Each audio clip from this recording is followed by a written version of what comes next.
Hey guys, good evening. It is John C. Morley here, serial entrepreneur. It is great to be with you.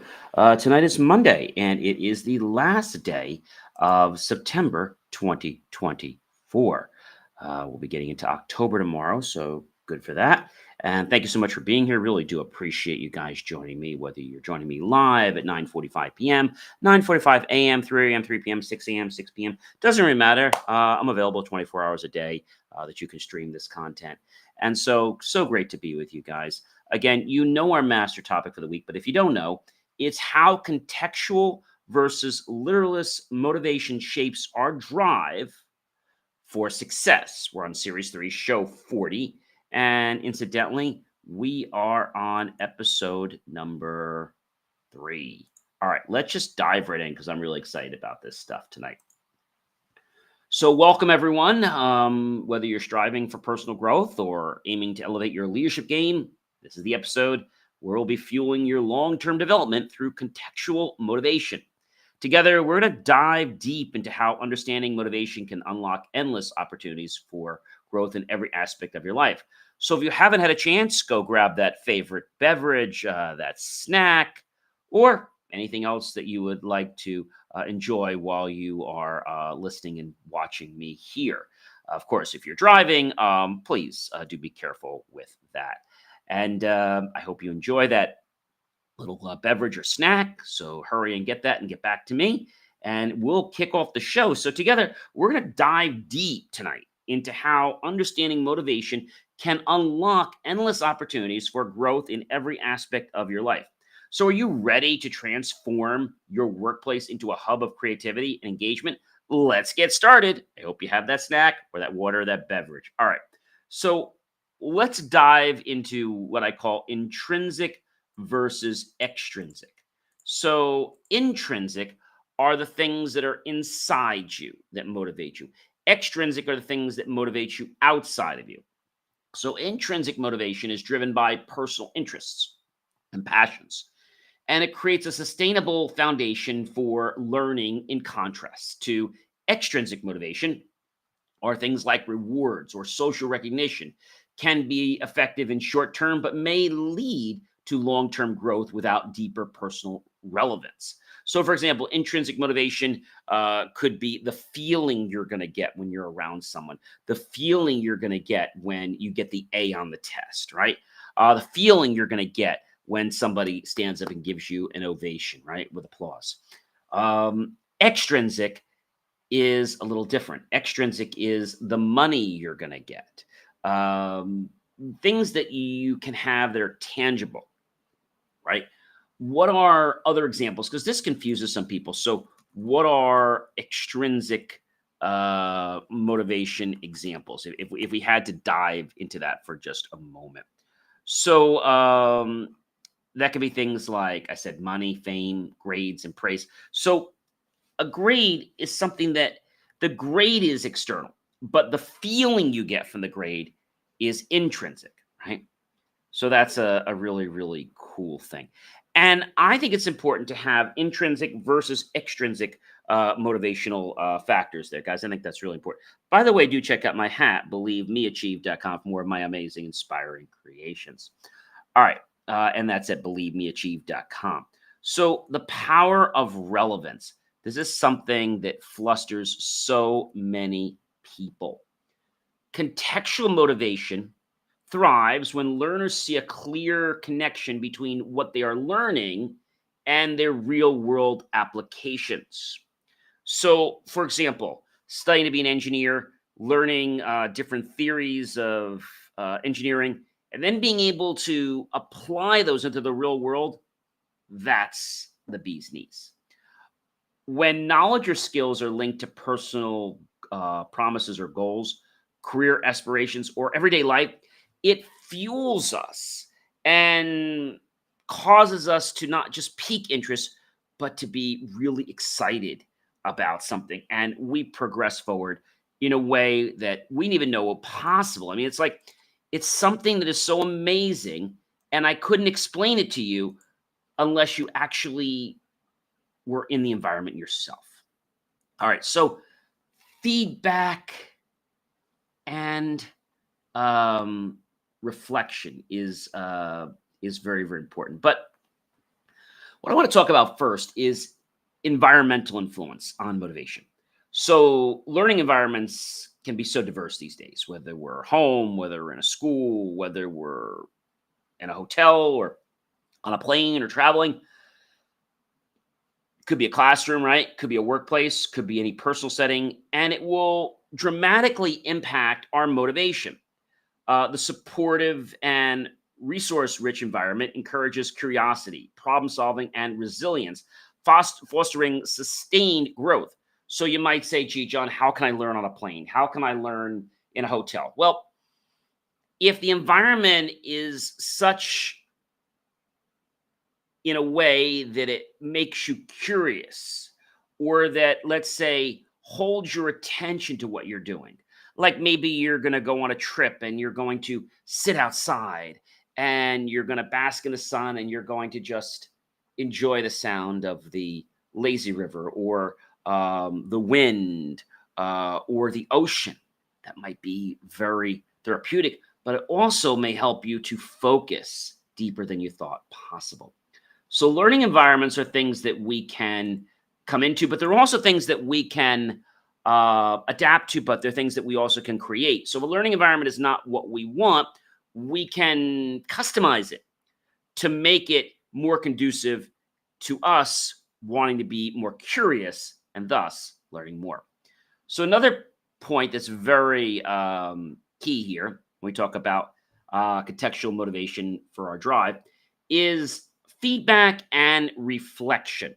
So regular constructive, and I'll say consistent constructive feedback helps learners understand their progress and the areas for improvement.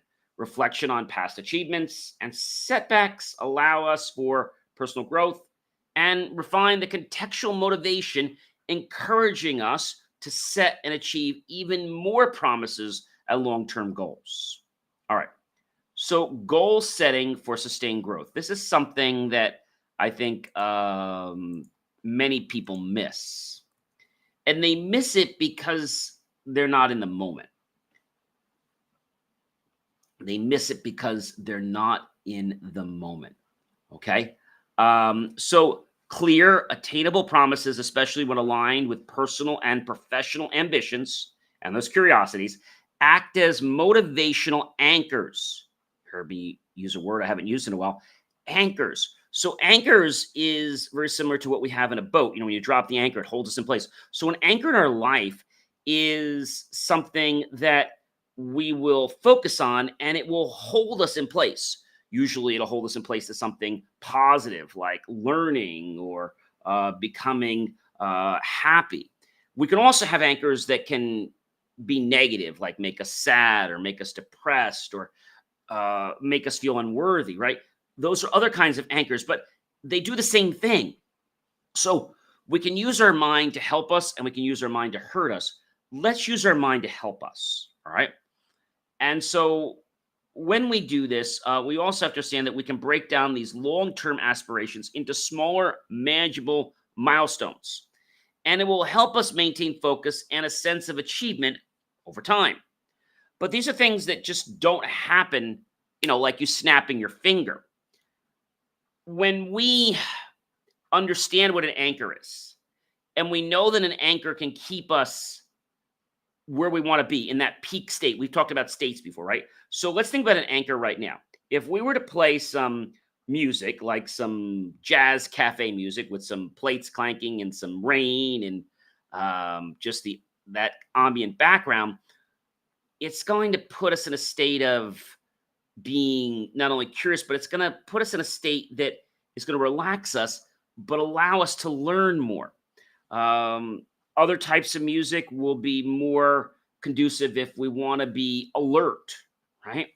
So that relaxed feeling that we get being in jazz cafe music with the rain, it gives us that somber feeling, but a positive way and a cozy feeling that just makes us want to, huddle in and just learn. All right. So we can change the environment by something as simple as a plant, maybe changing the music that's playing, even the colors or the openness to the outside, All right. Something as simple as taking off your shoes and being barefoot to walk on that plush carpeting. You know what it's like, right? Take off your socks and just walk around the house and just really soak into that carpet, not wet, but dry, and just feeling it feels so good, doesn't it? It almost reminds me of playing with a unique type of sand, which they give to kids that have disabilities. And the reason is it's a type of sand that when you play with it, it feels wet, but it's dry. So it's really, really cool. So now that we understand that an anchor can actually hold us in place to be where we want to be, which is successful, okay? Or an anchor can actually put us in a place that we don't want to be, which is negative, right? And so when we are positive, when we anchor something, that anchor is contagious, whether it's positive or negative, okay? When we anchor a boat down ashore or in the ocean or in the bay, that anchor holds us exactly where we are. Now, we don't have to know how the anchor works, but if we understand how anchors work in our own mind, we'll start to dissect why we are acting a certain way or why we're not able to achieve that passion, that goal, or that promise to ourselves because we're kicking ourselves in the butt or in the foot. All right. So break down those long term aspirations into smaller, manageable milestones. Help maintain the focus and a sense of achievement over time. And it's going to make us feel really, really good. All right. So now, while we're doing this, resilience through purpose is important. I was on a show today, and as I was being interviewed, I said, sometimes one of the most important things to people is not the money in the job. It's the fact that what they're doing is a meaningful purpose. So what's a good way to share and show your workers that they have a meaningful purpose besides you telling them they're doing a great job? Show them how their work is helping save kids' lives or how it's helping protect people or whatever your job is about. Show your people, take them on a field trip, say, we're going to take a field trip today. And let's just see how our product works in the field or how it's impacting people. You'd be surprised how, yes, they want to raise, but when they learn how meaningful and purposeful their work is, oh my gosh, that's like even better than a raise. I'm not saying don't get a raise, but it's going to fuel them to want to work harder. And guess what? That's going to make the boss want to give the raise because now they're putting in that extra work even before they got the money for it. So I think that's really cool. So now that we understand that a little bit more, when learners are motivated by a sense of purpose, as I said, and the belief that their efforts matter, they are more likely to persevere through challenges. Contextual motivation helps individuals see setbacks as learning opportunities rather than failures, fueling resilience and ongoing development. So a context, like we were talking about before with the stories, if something is wrong, rip it out, like in the story of the Bible, we were talking about that, right? If the hand was a problem, rip it off. We don't mean rip the hand off. That would be literalist. Contextualist means that if something is a problem, we'll address it and then move forward, all right? Literalist says, whatever I'm saying, that's it. And there are certain times when literalists make sense, and there's certain times contextualists make sense. We have to not be a slave to one or the other. We have to use both. So contextual motivation helps individuals see setbacks as learning opportunities rather than failures, fueling resilience and ongoing development. This is big. Now, when you got a team, I don't care if it's one person, two people, three people, or 100 people, collaborative learning and social context is a key to success. Social motivation, such as peer learning and collaboration, creates this supportive context where individuals are inspired by others' achievements. And this collective growth dynamic encourages shared learning, foster a community of development. When you get together and you're in this group and they always say, let's go on a retreat. Companies know that when they send you on a retreat and you bond, you're going to start to figure out, how you click and how you work together and what are your commonalities. Everybody has commonalities. It's just to take the time to learn them. And when we appreciate other people's commonalities, it's just like Dale Carnegie said, right? We strive to become genuinely interested in the other person. I'm not important. You are. So If people are not paying attention to you, don't worry about that. Pay attention to them, and you're going to see that you'll wind up being their greatest friend. And they are not going to want to leave your side because you're revering them. And don't worry, you're going to get plenty of this juice back. This collective growth dynamic encourages shared learning and a very unique fostering of a community where there is development. This is powerful. And so the last point I want to leave you with tonight, we have a lot more, but just for tonight, which is how contextual motivation inspires our drive for success. Lifelong learning mindset. People say to me, John, I'm done with school. I went to grammar school. I went to high school. I went to trade school. I went to college or whatever, and I'm done. Okay. So when you tell me you're done learning, you're done living. Now, I don't mean that you're leaving the world. I mean that you are done growing. And see, if you can't grow, then you're never going to be able to transcend your challenges. You're not going to be able to help other people. I'm going to give you a perfect example. Now, I'm not going to get too technical here, but you guys know there's something called, there was Wi-Fi 2, Wi-Fi 3, Wi-Fi 4, Wi-Fi 5, Wi-Fi 6, and Wi-Fi 7. Okay. So Wi-Fi 7 is 10 times faster than Wi-Fi 6. And Wi-Fi 7 has 12 streams as opposed to 6 in the other, and also can support up to 19 gigabits per second. So that's a lot of difference. But why do I bring this to your attention? So there is something called standards, right? And even though I can know a lot of things about technology or even about people, there's always things to be learned, okay? And I feel that if you are ready to have that open mindset, okay, and not expect everything to come through the front door or the back door, the side door, just realize things are going to come in. And when they come in, embrace them. This is why so many people I know are not successful. They're like, I want it to come in this way. I want it to be exactly this way. And if it doesn't come in this way, well, then too bad. See, that's a big problem. So to end this point, lifelong learning. A key to long-term development is cultivating a mindset that learning never stops. Now, remember I said to you that some people said they're done with learning. Well, that's a mindset.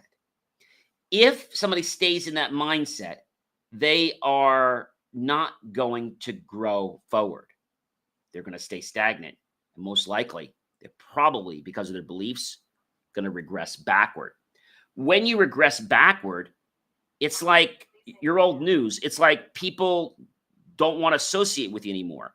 And it's not because you're a bad person. It's because you're not keeping up with the times. It could be in any field. I don't care whether you're talking about sports, whether you're talking about technology, whether you're talking about medicine, whether you're talking about construction, whether you're talking about, let's say, animals. Maybe you're talking about a variety of other things. Maybe you're talking about things with the environment, like sustainability.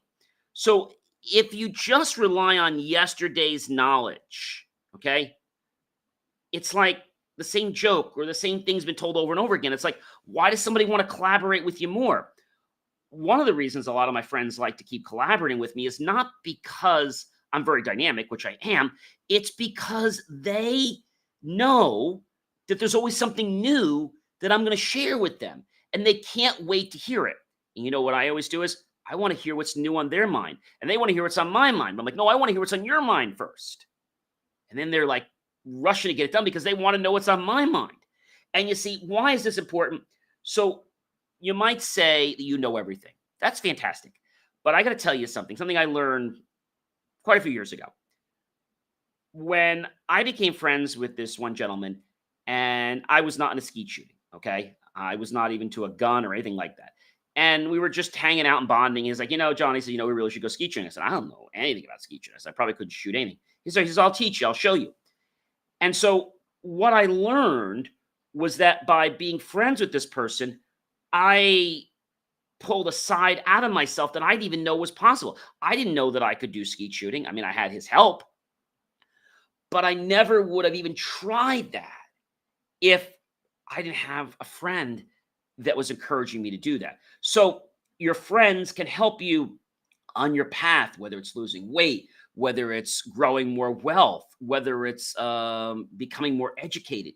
You see, when you make it fun to share information, to learn, life becomes a ball. So, a key to long term development is cultivating a mindset that learning never stops. Contextual motivation encourages individuals to see learning as a continuous journey, adapting to new challenges and opportunities throughout life. That's it. Ladies and gentlemen, I am Mr. John C. Morley, serial entrepreneur. You know, it's been an amazing privilege, pleasure, and honor to be with you this fantastic Monday evening. I hope you'll like, love, and support the channel. Comment below, tag your friends, colleagues, and associates, share this out with everyone you know on social media. Scan the QR code, go to believemeachieve.com for more of my amazing, inspiring creations. Check out our brand new reels that we're releasing with not only, let's say, captions, but now we're doing animated captions. So you're definitely going to want to check these out. You're saying, hey, John, I don't know what show to watch. Well, watch some of our short reels now. And then you say, gee, I want to watch more about that. You can see exactly which show that you want to spend more time on. Have yourself a fantastic evening. I'll catch you tomorrow, everyone. Be well, okay?